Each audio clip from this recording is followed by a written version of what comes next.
is a journey, but some stories are grand than normal.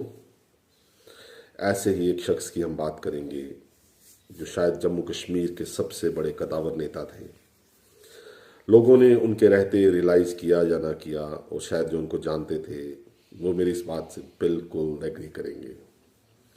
18 मई 2021 का वो दिन, जब सुबह तड़के ही इस महान योद्धा ने, महान नेता ने इस जिंदगी को अलविदा कह दिया।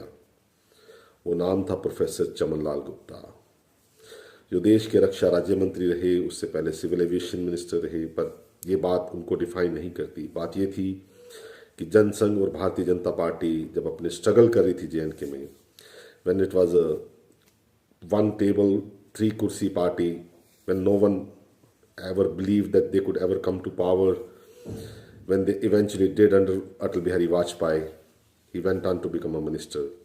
But before that वो उन लोगों में से थे जिन्होंने यहाँ ईंटें रखी इस पार्टी की और प्रभाव बढ़ाया। कुछ और बड़े नेता रहे हैं, उनके बारे में कभी और बात करेंगे। लेकिन चमन लाल गुप्ता एक ऐसी शख्सियत थी who was less understood, he was more misunderstood. उनका एक काम था, and he was a very introvert person but a very grand perspective. वो जम्मू कश्मीर के बारे में जितना कुछ जानते थे, मुझे I was lucky to be associated with him from 2000 to 2021 till his last days. बाद में तो काफ़ी कमज़ोर हो गए थे जब उनकी अर्धांगिनी मिसेस रेखा गुप्ता इस दुनिया से चली गई। उसके बाद वो काफ़ी कम बात भी करते थे। एंड क्या जोड़ी थी साहब उनकी। एक हमेशा मुस्कुराता रहता था, और चमनलाल गुप्ता जी थे कि उनके चेहरे से वो उनके मन में क्या चल रहा है आप कभी भी पता नहीं लगा सकते थे। हाँ, कोई अच्छी बात होती, कोई बात उनको अच्छी लगती तो एक उनकी आंखों में हंसी आ जाती थी, जिससे आप शायद बता सकते थे कि उनको बात अच्छी लगी। बहुत डीप मैन थे। मैंने उनको बहुत क्लोज से ऑब्जर्व किया। मेरा भी पर्सपेक्टिव दुनिया की तरह था कि वो काफ़ी एरोगेंट और शायद लोगों ने जो कहा कि वो उनके बारे में बहुत इल्ज़ाम लगे, मैं भी उसी सोच के साथ था जब मैं उनके साथ जुड़ा। लेकिन जो मैंने उनको देखा पास से, आई थिंक मेरे जैसा इगोइस्टिक आदमी किसी को अपना गुरु नहीं मानेगा, लेकिन मैं उनको किसी न किसी तरह से एक महान आदमी और अपना गुरु, और वो मेरे बड़े थे बहुत। मैं उनको दिल में बहुत इज्जत है, और मैं परिवार से क्लोज रहा हूँ, इसलिए मैं कह सकता हूँ कि चमन लाल गुप्ता क्या था ये पहचानने में जम्मू कश्मीर वालों ने देर कर दी। वो फौलाद था जिसने आज तक डोडा में जाओ तो लोग उनको याद करेंगे। डोडा बचाओ आंदोलन के बहुत बड़े नायक थे वो, जिन्होंने वहाँ विलेज डिफेंस कमेटी का कॉन्सेप्ट दिया, उन लोगों को दनाली दी। तब जब मिलिटेंसी अपने टॉप पे थी, पीक पे थी, वो लोगों के बीच जाके वहाँ रहे और उनकी लड़ाई को एक नई मुहिम, नई डायरेक्शन दी। सेंटर में मैंने उनको लड़ते देखा है सीनियर लीडर्स के साथ, अडवाणी जी के साथ बहस करते जब जम्मू और डोडा किश्तवाड़ के लोगों की बात आती थी। ठीक है, एज है, बाद में एज हो गए, और जब 2004 में वो इलेक्शन हार गए तो कई लोग थे वो चाहते थे कि वो हारें, और बीजेपी के अंदर उनके बाद उनके ऊपर तोहमत भी लगी, और शायद वो झूठ था। कहते हैं ना, राजा और राजनीति में रहने वाला अंत में घसीटा ही जाता है। कल मेरे एक दोस्त से बाई चांस बात हो रही थी, और एक बहुत ही अच्छी उनकी जीवनी पर आधारित डॉक्यूमेंट्री मेरे हाथ लगी, तो सोचा यही वक्त है उनको एक बारी याद किया जाए और उस महानायक को सैल्यूट किया जाए। शायद his stories more unsung, more poetry, more songs will be written about him. Let few years pass when you will actually realise his contributions towards JNK। और एक चीज़, एक ख्वाब उनका, एक निशान, एक संविधान वाला सच हुआ 5 अगस्त 2019 तक। चाहे अंत के दिनों में ही वो ये देख कर गए, इस बात की हम सबको खुशी होनी चाहिए। अब मैं आपको वो चीज़ दिखाना चाहता हूँ। थोड़े 10 मिनट रखिए और देखिए जीवनी उस आदमी की जिसको आप नाम तो सुना होगा, शायद पहचानते नहीं। हो सकता है इन 10 मिनट में थोड़ा पहचान भी पाएँ। Thank you. I hope you will watch this. I have my respect for him wherever he is. His contribution I recognize, I realize. And शायद एक बात और कहूँगा, उन्होंने अपने नीचे अपने बेटे अनिल गुप्ता को राजनीति के लिए पूरा तैयार करा था।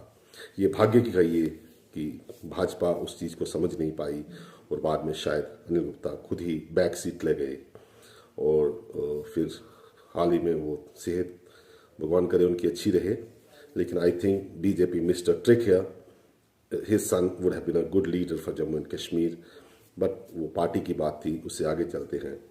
चमन लाल गुप्ता के लिए उन्होंने कल एक अवार्ड फंक्शन भी किया, स्पोर्ट्समैन को कंट्रीब्यूशन को रिकग्नाइज करते हुए, और विवेकानंद हॉस्पिटल में कल उमर अब्दुल्ला गए। विवेकानंद हॉस्पिटल वो चीज़ थी साहब जहाँ चमन लाल जी अपने आखिरी दिनों में, जब ही कुड बेयरली वॉक, तब भी जाके वहाँ बैठते थे, लोगों की सेवा होते देखते थे, हॉस्पिटल के डिसीजंस में इन्वॉल्व रहते थे, और शायद वो आदमी पूरी उम्र जिया ही जनता के लिए। वो जनता ये रियलाइज़ नहीं करी पाई क्योंकि he was not good at PR। वो मीडिया को उतनी ही बात करते थे जितनी ज़रूरी होती थी। ही वॉज एन इंट्रोवर्ट, उन्होंने कई चीज़ें अपने सीने में रखी थी, but when it came to J&K politics, believe you me, this man was an encyclopedia। चाहे वो इकोनॉमी की बात थी, चाहे वो 370 की बात थी, मैंने उनसे बहुत सीखा, बहुत सुना और बहुत समझा। मैं तो सलाम करूँगा, अगले 10 मिनट में आप देखेंगे, शायद आप भी मुस्कुरा कर कहिए क्या लाइफ थी। हम एक विधान, एक निशान, एक प्रधान के लिए आखिरी सांस तक लड़ेंगे। जम्मू कश्मीर भारत का अभिन्न अंग था, है और रहेगा। आगही, कर्ब, वफा, सब्र, तमन्ना, एहसास, मेरे ही सीने में उतरे हैं ये खंजर सारे। ये कहानी है उस शख्स की जिसने जम्मू कश्मीर के भविष्य को एकता के सूत्र में पिरोने के लिए अपना पूरा जीवन समर्पित कर दिया।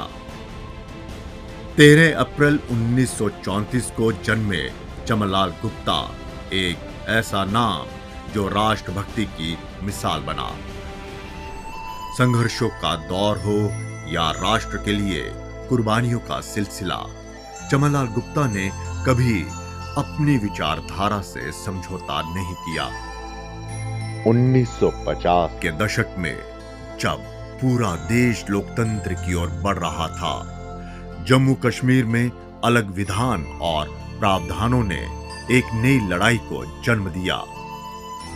एक विधान, एक निशान और एक प्रधान की मांग को बुलंद करने वालों में चमनलाल गुप्ता सबसे आगे थे।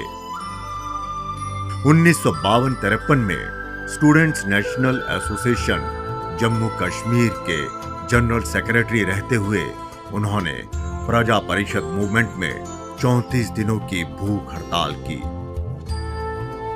ऐसी प्यास और ऐसा सब्र, दरिया पानी पानी था।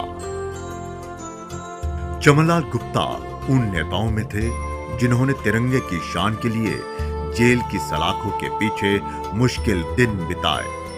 जब पूरा देश इमरजेंसी से गुजर रहा था और कई नेता जेलों में बंद थे, तब संघ प्रोफेसर चमनलाल जी के नेतृत्व में पंजाब, दिल्ली, जम्मू कश्मीर में इस तानाशाही के खिलाफ रणनीति बना रहा था।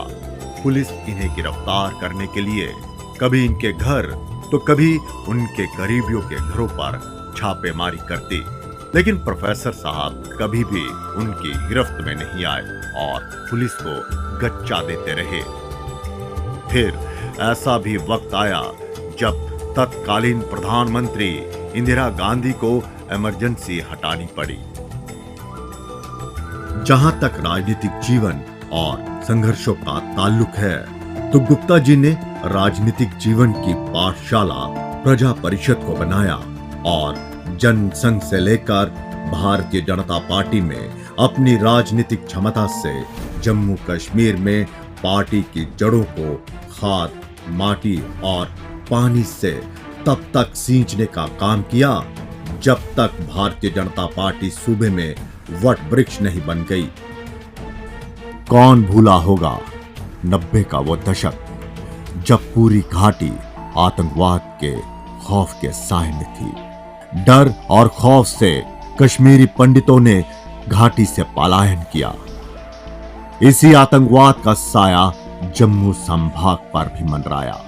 मासूम लोगों की हत्या चारों तरफ आतंक और मौत का तांडव, तब प्रोफेसर चमनलाल गुप्ता जी ने अपनी जान हथेली पर लेकर और देशभक्ति की मशाल थाम डोडा, किश्तवाड़, भदरवा जैसे आतंकवाद ग्रस्त इलाकों में हिंदुओं को आतंकियों से बचाने और पलायन को रोकने के लिए डोडा बचाओ आंदोलन भारतीय जनता पार्टी के पितामह और लौह पुरुष कहे जाने वाले लाल कृष्ण आडवाणी जी के साथ पैदल यात्रा शुरू कर विलेज डिफेंस कमेटी का गठन किया। प्रोफेसर चमनलाल गुप्ता जी को वीडीसी का जन्मदाता भी कहा जाता है, जिन्होंने एक ऐसा मॉडल तैयार किया जिसे तत्कालीन कांग्रेस की नरसिम्हा राव सरकार ने अपनाया और अमल में लाया। वीडीसी में उन लोगों को सदस्य बनाया जो सेना और पुलिस से रिटायर्ड हुए थे। इन लोगों को बकायदा लाइसेंस वेपन दिए गए। आतंकियों के खिलाफ खुला युद्ध छेड़ दिया गया, जिसका परिणाम ये हुआ कि आज अगर वहां हिंदू सम्मान और बेखौफ की जिंदगी जी रहे हैं तो उसी आंदोलन की वजह से ये उन्हीं का संकल्प था कि जम्मू कश्मीर आतंक मुक्त हो, जिसका आज हम परिणाम भी देख रहे हैं कि जम्मू कश्मीर करीब करीब आतंक मुक्त भी हो गया है और प्रगति के मार्ग पर भी अग्रसर है। चमनलाल गुप्ता जी कभी भी विपक्ष और तत्कालीन राज्य सरकारों के आगे नहीं झुके। सिविल एविएशन मंत्री रहते हुए उन्होंने जम्मू एयरपोर्ट का नवीनीकरण किया और एयरपोर्ट को मंदिर नुमा आकार दिया, जिससे राज्य की तत्कालीन सरकार फारूक अब्दुल्ला नाराज हो गए और इसका जमकर विरोध भी किया। लेकिन प्रोफेसर चमनलाल गुप्ता जी कहां झुकने वाले थे, क्योंकि देश की उन्नति और सिद्धांतों से समझौता करना नामुमकिन, लिहाजा उन्होंने उनकी एक न सुनी और एयरपोर्ट का आकार मंदिर जैसा ही किया, क्योंकि उनका विश्वास था और तर्क भी था, जम्मू कश्मीर मंदिरों का शहर है, लिहाजा एयरपोर्ट का आकार वैसा ही होगा। आइए एक नजर उनके राजनीतिक पदभार पर डालते हैं। 1972-77 जम्मू कश्मीर विधानसभा सदस्य, 1980 से 89 तक भारतीय जनता पार्टी के प्रदेश महासचिव, 1990 से 1995 तक भारतीय जनता पार्टी प्रदेश अध्यक्ष, 1996 में पहली बार उधमपुर से 11वीं लोकसभा के सांसद, 1998 में 12वीं लोकसभा के दूसरी बार फिर से सांसद चुने गए, 1999 में तीसरी मर्तबा सांसद चुन वो 13वीं लोकसभा में गए। 2001 से 2004 तक अटल बिहारी वाजपेयी जी की सरकार में सिविल एविएशन, खाद्य मंत्रालय, रक्षा मंत्रालय में मंत्री, 2008 से 2014 तक जम्मू कश्मीर विधानसभा के सदस्य। चमनलाल गुप्ता जी का कद इतना बड़ा था कि उन्होंने केंद्र तक अहम मंत्रालयों की जिम्मेदारी निभाई। चमनलाल जी और संघर्षों के तमाम साथियों की सबसे बड़ी जीत वो थी जो 5 अगस्त 2019 में हुई। अनुच्छेद 370 और 35A की समाप्ति, ये वो पल था जिसके लिए चमनलाल गुप्ता और अनगिनत राष्ट्र सेवकों ने दशकों तक संघर्ष किया। सोचिए वो नजारा कैसा होगा जब चमनलाल गुप्ता जैसे नेताओं का सपना प्रधानमंत्री नरेंद्र मोदी और गृह मंत्री अमित शाह के नेतृत्व में पूरा हुआ। कहते हैं सब्र एक लंबा इम्तिहान, लेकिन जीत उसी की होती है जो आखिर तक लड़े।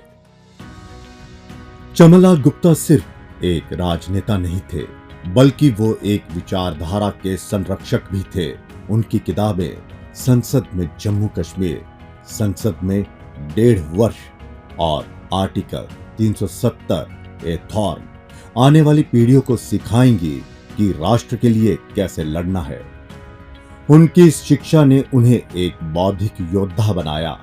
जीजीएम साइंस कॉलेज और इलाहाबाद यूनिवर्सिटी में पढ़ाई पूरी कर उन्होंने आरएसएस के प्रचारक के रूप में जीवन समर्पित किया। 18 मई 2021 वो दिन जब चमनलाल गुप्ता जी कोविड संक्रमण से लड़ते हुए इस दुनिया को अलविदा कह गए।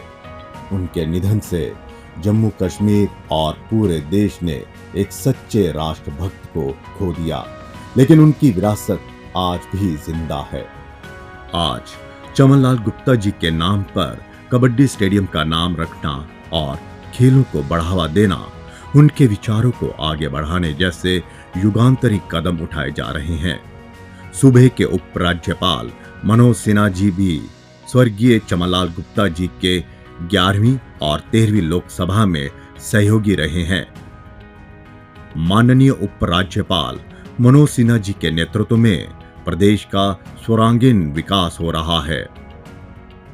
जम्मू कश्मीर में विधानसभा चुनाव से लेकर प्रदेश में खेल और खिलाड़ियों के लिए एलजी मनोज सिन्हा ने अनुपम प्रयास किए हैं। दरअसल चमनलाल गुप्ता जी ने भी खेल और इस रियासत की अगुवाई की हमेशा लड़ाई लड़ी। आज वो होते तो उपराज्यपाल मनोज सिन्हा जी को इस अनुपम कोशिश के लिए धन्यवाद जरूर देते। जम्मू कश्मीर के उपराज्यपाल मनोज सिन्हा खेलों को नया आयाम दे रहे हैं और ये उम्मीद की जाती है कि प्रोफेसर चमनलाल गुप्ता कबड्डी स्टेडियम जैसी मांगे पूरी करेंगे।